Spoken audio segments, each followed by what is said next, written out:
Hi hello friends.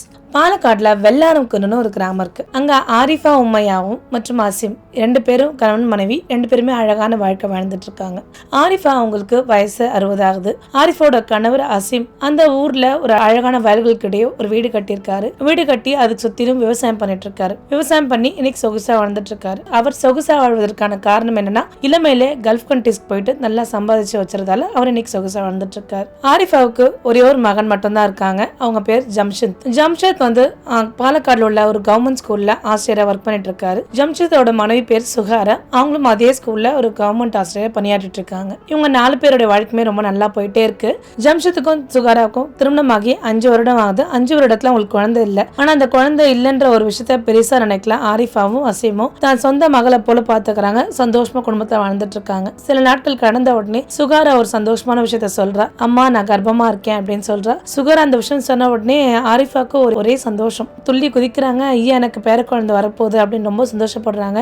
ஏன்னா ஆரிஃபாவுக்கு கொஞ்ச நாளா தலை சுற்றலா இருக்கு. ஒரு மாதிரி உடம்பு ஏதோ செய்யற மாதிரி இருக்கு. ஏன்னா ஆரிஃபாவுக்கு வந்து அந்த பீரியட்ஸ் வந்து நிக்கவே இல்லை. அவங்களுக்கு பீரியட்ஸ் ஆகிட்டே தான் இருக்கு. நமக்கு 3 மாசமா பீரியட்ஸ் ஆகல. ஒருவேளை நின்றுச்சானு தெரியல. ஆனா உடம்புல ஏதோ மாற்றம் தெரியுது அப்படின்னு யோசனை பண்ணிட்டு இருக்காங்க. ஆனா ஏதோ தலை சுத்தல் மாதிரி இருக்கு. சரின்னு என்ன பண்றாங்க, ஆரிஃபா எதுக்கும் நம்ம ஒரு பிரெக்னன்சி டெஸ்ட் எடுத்து பண்ணிடலாம்னு சொல்லிட்டு என்ன பண்றாங்க, வீட்டுல யாருக்கும் தெரியாம மெடிக்கல் ஷாப்க்கு வந்து பிரெக்னன்சி டெஸ்ட் பண்ற கார்டு வாங்கிட்டு போறாங்க. கார்டு வாங்கிட்டு போய் செக் பண்ண போறாங்க. இருந்தும் அவங்களுக்கு பெருசா நம்பிக்கை இல்லை. நமக்கு வயசாகுது, அதனால வயசு மூப்பின் காரணமா இப்படி தலை சுத்தல் இருக்கலாம் நினைச்சிட்டு இருக்காங்க. எதுக்கும் நம்ம டெஸ்ட் பண்ணி பார்த்துடலாம், நமக்கு எதுவும் இருக்க போறது இல்லைன்ற ஒரு எண்ணத்தோட தான் அவங்க டெஸ்ட் பண்ணி பாக்குறாங்க. பெரிய பேரதிர்ச்சி காத்துட்டு இருக்கு. அவங்க கர்ப்பமா இருக்காங்கன்னு வருது. அதை பார்த்த உடனே ஆரிஃபாவுக்கு தலை சுத்துது, வாமிட் வருது, என்ன செய்யறதுன்னு புரியல, நெஞ்சு வலிக்கிற மாதிரி இருக்கு. ஐயோ, நான் இந்த விஷயத்த போய் எப்படி சொல்லுவேன், இது ஒரு கேவலமான விஷயம், நான் போய் எப்படி சொல்லுவேன், ஊர் மக்கள்லாம் தெரிஞ்சா நம்மள ரொம்ப ஏளனமா பேசுவாங்களே, ரொம்ப வேதனைப்படுறாங்க ஆரிஃபாக்கு என்ன செய்யறதுன்னு ஒண்ணுமே புரியாம இருக்காங்க. ஒரே பதட்டமாவும் இருக்காங்க. மறுநாள் என்ன பண்றாங்க, சரி நம்ம யாருக்கும் தெரியாம போய் ஹாஸ்பிட்டல்ல போய் நம்ம கருவை கலைச்சிடலாம்னு சொல்லிட்டு யாருக்கும் தெரியாம என்ன பண்றாங்க, ஹாஸ்பிட்டலுக்கு போறாங்க. ஹாஸ்பிட்டலுக்கு போனோடனே டாக்டரை பாக்குறாங்க. டாக்டர் கிட்ட இந்த மாதிரி நான் கருவுற்று இருக்கேன் டாக்டர் அப்படின்னு சொல்றாங்க.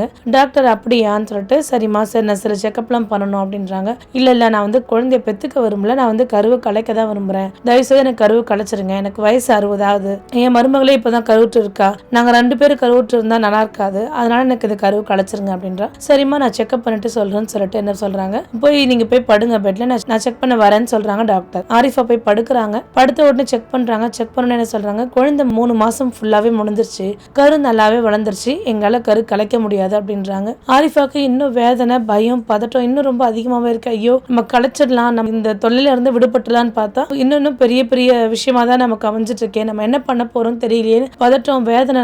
ஊர் மக்களுக்குலாம் தெரிஞ்சு நம்மள கேவலமா நினைப்பாங்க, எல்லாம் கிண்டல் கேலி பண்ணி பேசுவாங்க, ஏளனமா நம்மள நினைப்பாங்க அப்படின்னு ரொம்ப பயப்படுறாங்க. அது மட்டும் இல்லாம தன்னோட சொந்த மகன் ஜம்ஷத் கிட்ட போய் நான் எப்படி சொல்லுவேன், தன் கணவர் கிட்ட போய் எப்படி சொல்லணும்னு வேதனைப்படுறாங்க, அழுகுறாங்க. ஆட்டோல வந்துட்டு இருக்காங்க. ஆட்டோல வரும்போது அவங்க மனசுக்குள்ள பல சிந்தனைகள் ஓடுது. நான் என்ன பண்ணுவேன், இது எப்படி யார்கிட்ட சொல்லுவேன், இது சொல்லாமலே இருக்க முடியாதனால, ஏன்னா ஒரு காலகட்டத்தை அதுவும் தெரிஞ்சிடும், என்ன செய்யறது ஏது செய்யறது ஒண்ணுமே புரியாம மனசுக்குள்ள ஒரே வேதனை ஆயிட்டு வருத்தப்பட்டு வராங்க. வீட்டுக்கு வந்துடுறாங்க. வீட்டுக்கு வந்தோடனே கொஞ்ச நேரத்துல பெட்ல படுக்கிறாங்க. பெட்ல படுத்து அவங்களுக்கு தூக்கம் வரல. டாக்டர் சொன்ன விஷயம் தான் ஞாபகம் வருது, உங்க கரு கலைக்க முடியாதுன்ற விஷயம் தான் ஞாபகம் வருது. அப்ப என்ன பண்றாங்க, திருப்பியும் படுக்கிறாங்க. அவங்களால தூங்க முடியல. சரி அப்படியே என்ன ஆகுது, இரவு ஆகுது. அப்ப வீட்டுக்கார அசீம் என்ன பண்றாரு, மொபைல் போனை பார்த்துட்டு அப்படியே வேடிக்கை பார்த்துட்டே இருக்காரு. ஆரிஃபா கொஞ்சம் தயங்கி நின்றுட்டு இருக்காங்க இந்த விஷயத்த சொல்றதுக்காக. அசீம் பாக்குறாரு, என்ன ஆரிஃபா ரொம்ப தூரம் அங்கேயே நின்று இருக்கேன், என்ன விஷயமா வந்து சொல்லு அப்படின்றாரு. மொபைலை பார்த்துக்கிட்டு, இல்லைங்க உங்ககிட்ட ஒரு விஷயம் சொல்லணும் அப்படின்றாங்க. சரி சொல்லு, என்ன விஷயம் சொல்லு அப்படின்னு சொல்லிட்டு மொபைல் பார்த்துட்டே இருக்காரு.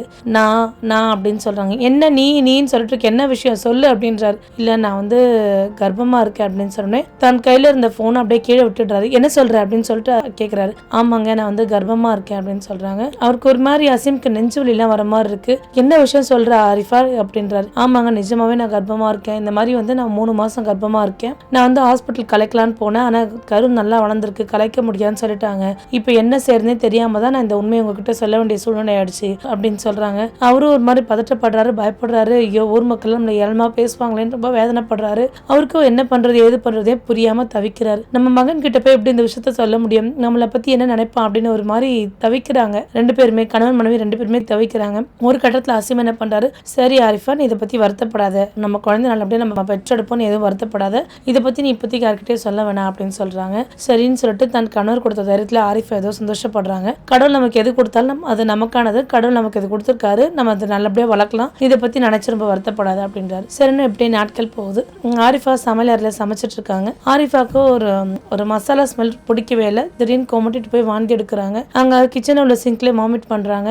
இப்படியே பார்த்துட்டே இருக்காங்க. அப்ப மருமகள் சுகராவும் இது கவனிச்சுட்டே தான் இருக்காங்க. இது ஒரு நாள் 2 நாள் நடக்கல, இது பல நாள் தொடர்ந்து நடந்துட்டே இருக்கு. அப்ப மருமகள் சுகரா பார்த்தோடனே, அம்மா உங்களுக்கு ஏதாவது உடம்பு சரியில்லையா அப்படின்னு சொல்லிட்டு கேட்கறாங்க. இல்ல இது ஒன்றும் இல்லைப்பா, நான் நல்லா தான் இருக்கேன் அப்படின்றாங்க. இல்லம்மா உங்க உடம்புக்கு ஏதோ ஒரு பிரச்சனை இருக்கு, சொல்லுங்க. ஒரு நாள் 2 நாள் வாமிட் எடுத்தா ஏதோ உங்களுக்கு பிடிக்கல, உடம்பு சரியில்லைன்னு சொல்லலாம். ஆனா நீங்க தினமுமே வாமிட் எடுத்துட்டு இருக்கீங்க, என்ன விஷயம் சொல்லுங்க, எனக்கு ஏதோ சந்தேகமாவே இருக்குன்னு சொல்லிட்டு சுகாரா சந்தேக கண்ணோட்டத்தோடவே கேட்கறான் மாமியார் கிட்ட. அப்ப மாமியார் அழுதுட்டே சொல்றா, சுகரா நான் கர்ப்பமா இருக்கேன் அப்படின்னு சொல்றான். இதை கேட்ட உடனே சுகராக்கு ஒரே அதிர்ச்சி. என்ன சொல்றது எது சொல்றேன்னு ஒண்ணுமே புரியல. அம்மா என்ன சொல்றீங்க, என்ன விஷயம் சொல்றீங்க? ஆமா சுகாரா, இந்த மாதிரி நான் 3 மாசம் கர்ப்பமா இருக்கேன்னு சொல்றாங்க.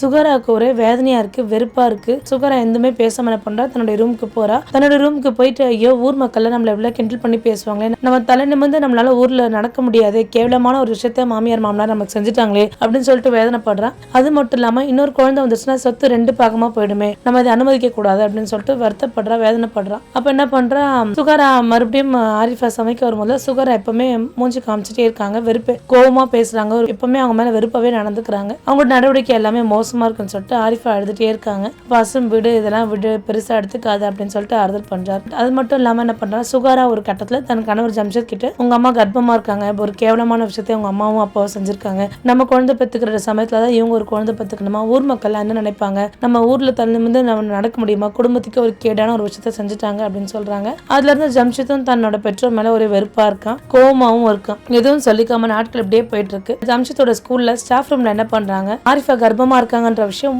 ஊர்ல கொஞ்சம் கொஞ்சமா பரவ ஆரம்பிச்சிட்டு இருக்கு. எல்லாரும் கிண்டலும் கேலியுமா பேசுறாங்க, ரொம்ப ஏளனமா பேசுறாங்க. இப்படியே ஒரு காலகட்டத்துல என்ன நடக்குது அப்படின்னா, ஜம்ஷித்தோட ஸ்கூல்ல ஸ்டாஃப் ரூம்ல எல்லா ஸ்டாஃபும் ஒன்னா உட்காந்து பேசிட்டு இருக்காங்க. என்ன ஜம்ஷித் சார், உங்களுக்கு பிறக்க போற தம்பியும் உங்க குழந்தையும் ஒன்னா வளர்க்க போறீங்களா அப்படின்னு சொல்லிட்டு கேவலமா பேசி சிரிக்கிறாங்க. ஜம்ஷித்துக்கு அதுவே ஒரு மாதிரி அசிங்கமா ஆயிடுது. அது மட்டும் இல்லாம ஜம்ஷித் ஒர்க் பண்ற ஸ்கூல்ல உள்ள கிளாஸ் ரூம் பசங்களும் என்ன பண்றாங்க, ஜம்ஷித் சார் உங்களுக்கு தம்பி வர போறாங்களான்னு சொல்லிட்டு கிண்டல் பண்றாங்க. அவனுக்கு ரொம்ப வேதனையா இருக்கு, ரொம்ப வெறுப்பா இருக்கு. அந்த கோவத்துல என்ன பண்றான், ஸ்கூல்ல இருந்து வீட்டுக்கு வந்தோடனே என்ன பண்றான், கதவுக்கு ரொம்ப வேகமா தட்டுறான். தட்டிட்டு தன்னோட பெற்றோரை போய் பாக்குறான். உங்களுக்கு எல்லாம் அறிவு இல்லையா, கேவலமான ஒரு விஷயத்த செஞ்சுட்டு நீங்களா இன்னும் இங்க இருக்கணுமா, இனிமே நான் உங்க மூஞ்சில முழிக்கவே விருப்பம் இல்ல, தயவு செய்து நீங்க ஒண்ணு நீங்க வீட்டு விட்டு வெளியில போங்க, இல்ல நான் வீட்டு விட்டு வெளியில போடுறேன், இந்த கேவலமான விஷயத்த செஞ்சுட்டு எப்படி நீங்க தைரியமா இந்த இடத்துல உலகத்தை நடமாடுறீங்க அப்படின்னு சொல்லிட்டு ரொம்ப கேவலமான வார்த்தைகளும் வெறித்தனமான வார்த்தைகளும் பேசிட்டான். பேசினதால என்ன பண்றான், ஆரிஃபா ரொம்ப பயப்படுறாங்க. என்ன ஜம்ஷத் ஏன் இவ்வளவு கோவப்படுற அப்படின்னா, உங்களால எனக்கு ரொம்ப அவமானமா இருக்கு, வெளில தலை காட்ட முடியல, ஒவ்வொருத்தவங்களும் என்ன கிண்டல் பண்ணி கேலி பண்ணி சிரிக்கிறாங்க, தயவு செய்து நீங்க இந்த வீட்டை விட்டு வெளியில போங்க அப்படின்னு சொல்றான். சரின்னு சொல்லிட்டு சண்டை போட்டு என்ன பண்றான், தன்னுடைய ரூமுக்கு ஜம்ஷத் போயிடுறான்.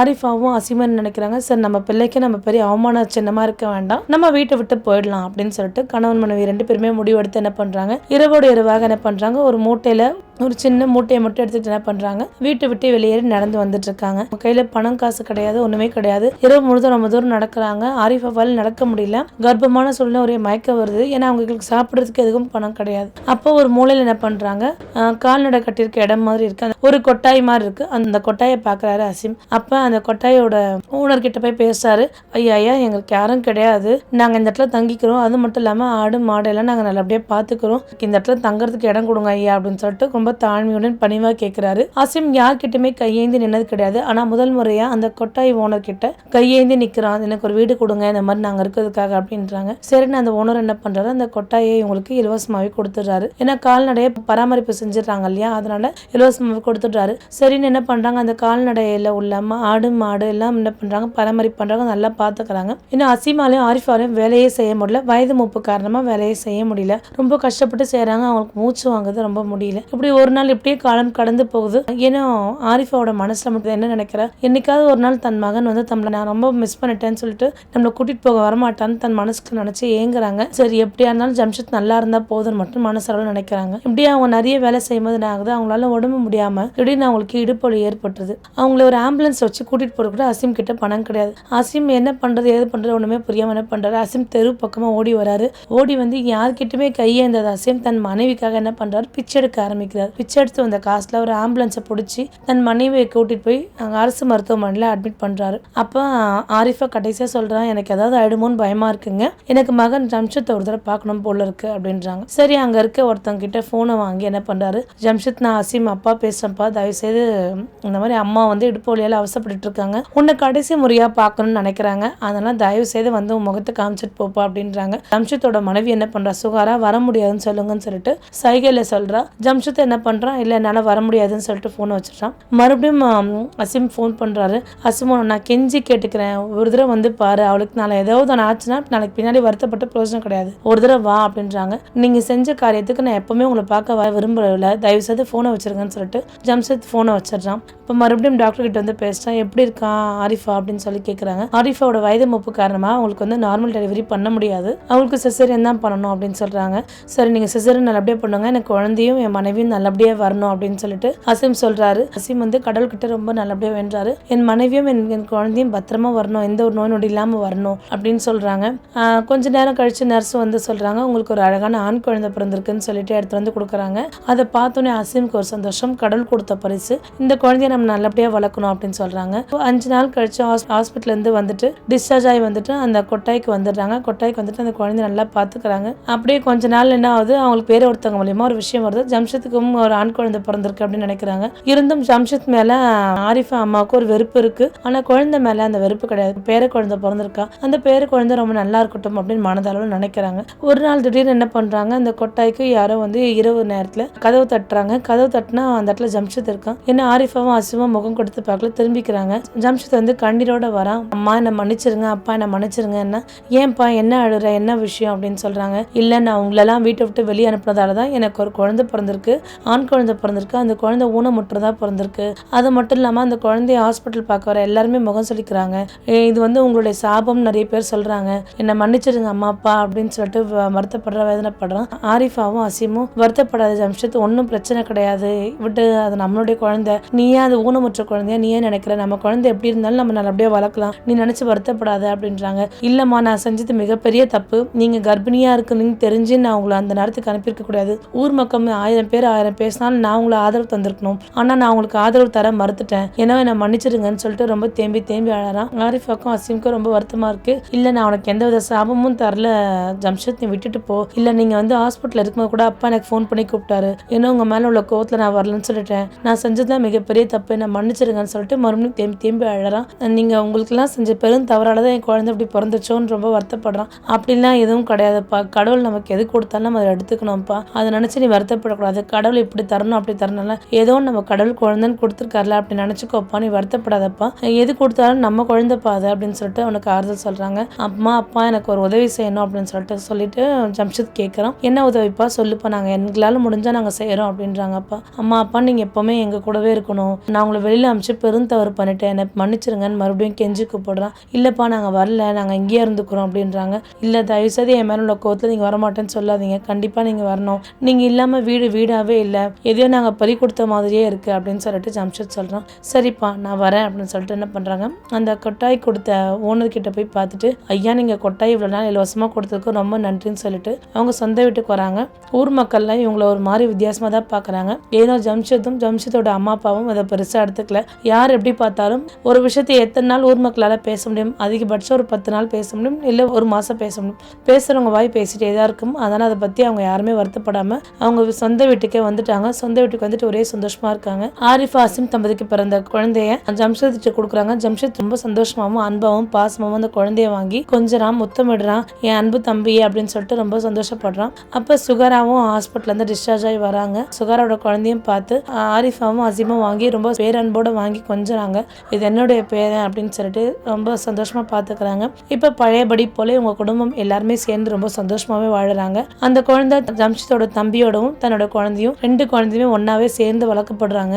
2 குழந்தைங்களுக்குமே எந்த ஒரு பாரபட்சம் இல்லாமல் ஒன்றாவே பார்த்துக்கிறாங்க. ஜம்ஷித்தோட மனைவி சுகாராவும். சில சமயத்தில் அவங்களால பார்த்துக்க முடியல அப்படின்னா ஜம்ஷித் மனைவி சுகாராவும் 2 குழந்தையுமே தான் குழந்தையாவே பார்த்துட்டு குடும்பத்தில் ரொம்ப சந்தோஷமாவே பார்த்துக்கிறாங்க. குடும்பம் ரொம்ப சந்தோஷமா இருக்கு. இப்போ ஒரு குழந்தையால பிரிஞ்சது, இன்னொரு குழந்தையால குடும்பம் சேர்ந்துருச்சு. இந்த குடும்பம் எப்பவும் சந்தோஷமா வாழ்ந்துட்டு இருக்கு. நம்மளுடைய வாழ்த்துக்களை தெரிவிச்சுக்கலாம். மீண்டும் ஒரு நல்ல கதையில் சந்திக்கிறேன். நன்றி, வணக்கம்.